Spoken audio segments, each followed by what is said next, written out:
Hello friends, welcome to the AC tech academy. Friends, आज का important previous year question लेते हैं। Friends, आज आपको बताना है कि इस क्वेश्चन में ये क्वेश्चन ओपैम्प यानी ऑपरेशनल एम्पलीफायर से लिया गया है। तो फ्रेंड्स, इस क्वेश्चन में हमें बताना है कि CMR common mode reduction ratio हमें क्वेश्चन में गिवन है और हमें डिफरेंशियल गेन गिवन है। हमें इसका कॉमन मोड गेन ओपैम्प का फाइंड करना है। तो हमें ओपैम्प पे हमें ये पता होना चाहिए कि CMRR यानी कॉमन मोड रिडक्शन रेशियो का क्या फॉर्मूला होता है। तो ये होता है CMR = 80/AC।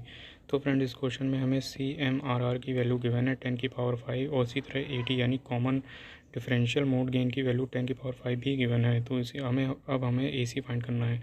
तो फ्रेंड, यहाँ से AC इक्वल टू हो जाएगा 10 रेज पावर, ये हो जाएगा आपका 5 और डिवाइडेड बाई ये हो जाएगा 10⁵5।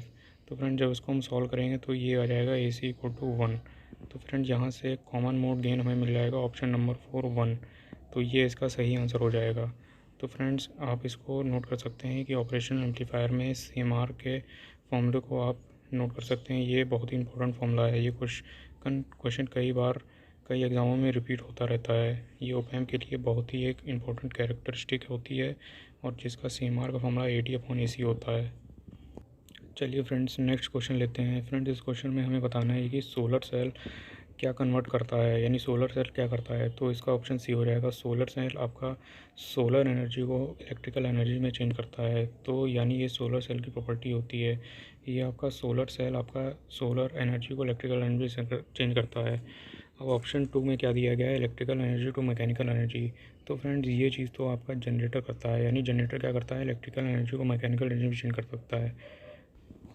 तो फ्रेंड्स, यहाँ से हमको पता होना चाहिए कि साउंड एनर्जी को इलेक्ट्रिकल एनर्जी में कौन सी डिवाइस कन्वर्ट करती है। तो फ्रेंड्स, ये काम आपका ट्रांसड्यूसर करते हैं।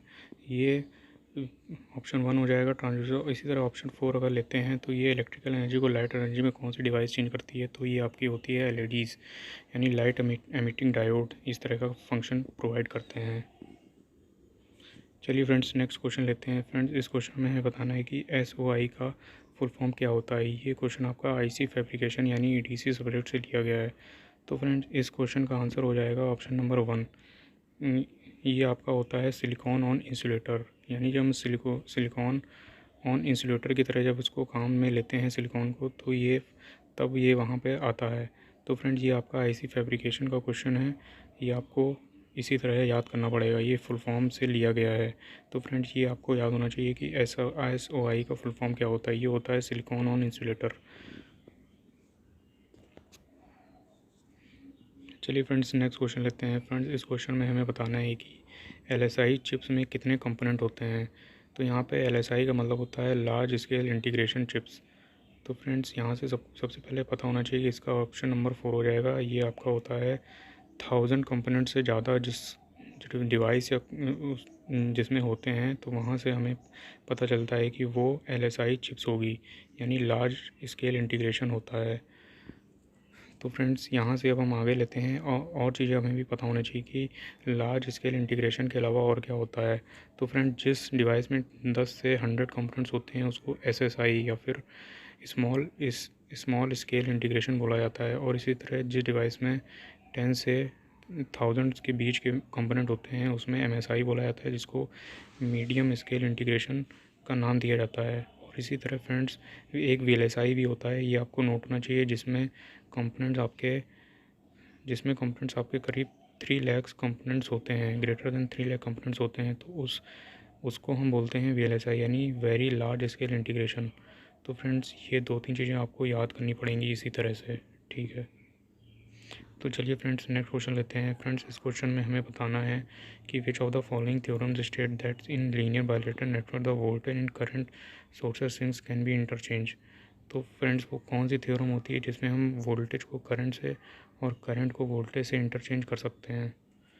तो फ्रेंड्स, बताइए इसका आंसर क्या हो सकता है। तो फ्रेंड्स, ये इसका आंसर होगा रेसिप्रोसिटी थ्योरम, यानी रेसिप्रोसिटी थ्योरम में हम वोल्टेज को करंट से और करंट को वोल्टेज से इंटरचेंज कर सकते हैं। तो फ्रेंड, जब इन रेसिप्रोसिटी थ्योरम, ये आपको याद होना चाहिए कि वोल्टेज सोर्स को हम यहाँ पे करंट सोर्स से चेंज कर सकते हैं और इसी तरह करंट सोर्स को भी हम वोल्टेज सोर्स में इंटरचेंज कर सकते हैं रेसिप्रोसिटी थ्योरम के द्वारा। तो फ्रेंड्स, इसका सही ऑप्शन नंबर 3 हो जाएगा। और इसी तरह आपको पता होना चाहिए कि मैक्सिमम पावर ट्रांसफ़र क्या होती है।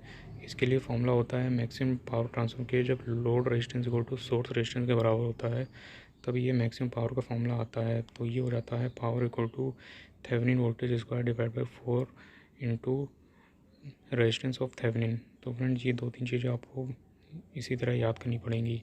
ये बहुत ही इंपॉर्टेंट फॉर्मूलेज हैं। इसी तरह रेसिप्रोसिटी थ्योरम की भी आपको कंडीशन याद होनी चाहिए। इसको स्टार मार्क कर लीजिए। चलिए फ्रेंड्स नेक्स्ट क्वेश्चन लेते हैं। फ्रेंड्स इस क्वेश्चन में हमें मैच द फॉलोइंग करना है। हमें इसमें बताना है कि एक तरफ आपको लिस्ट 1 में डिवाइस दी गई है, उसी तरह लिस्ट 2 में आपको बताना है कि वो किस रीजन में ऑपरेट करते हैं।